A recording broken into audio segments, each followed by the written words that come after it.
নমস্কার, আমি সোহম চক্রবর্তী। আইজার কলকাতার স্মরণে রবীন্দ্রনাথের এই আয়োজনে আমি আমার দুটি কবিতা পাঠ করছি। প্রথমটি রবীন্দ্রনাথ।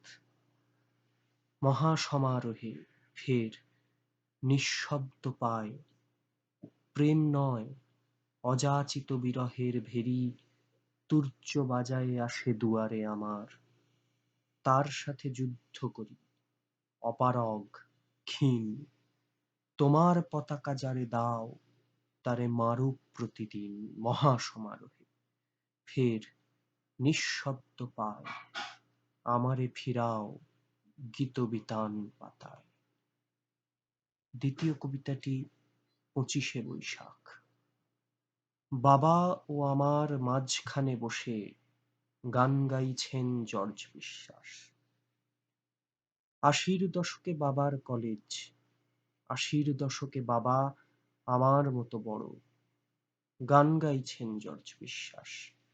এপার থেকে ২২ বছরের আমি দেখতে পাচ্ছি, ওপার থেকে ৮০-র দশকের বাবা ঠায় দেখছে ৩৫ বছর পরের আমায়। কথা কাটাকাটি হলে বলছে, বুঝবি বুঝবি আর একটু বয়স হোক। গান গাইছেন জর্জ বিশ্বাস। গান গাইছে বাবার কলেজ, গান গাইছে ২১ শতক, আমার ওই না হওয়া বয়স গান গাইছে।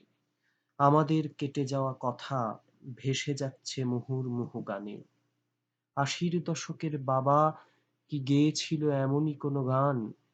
এমনই কোনো গান গাইতে গাইতে আমারও কি কেটে যাবে আরো আরো ৩৫ বছর? না হওয়া ওই একটু বয়সের পর আমিও কি খুঁজে পাবো চিঠি? ধুলো ধুলো ভুলে যাওয়া কত কাল, অমন গানের গলা সবটুকু গেছে, অমন লেখার হাত দিনে দিনে চলে গেছে তাও। বাবাও আমার মাঝখানে বসে গান গাইছেন জর্জ বিশ্বাস।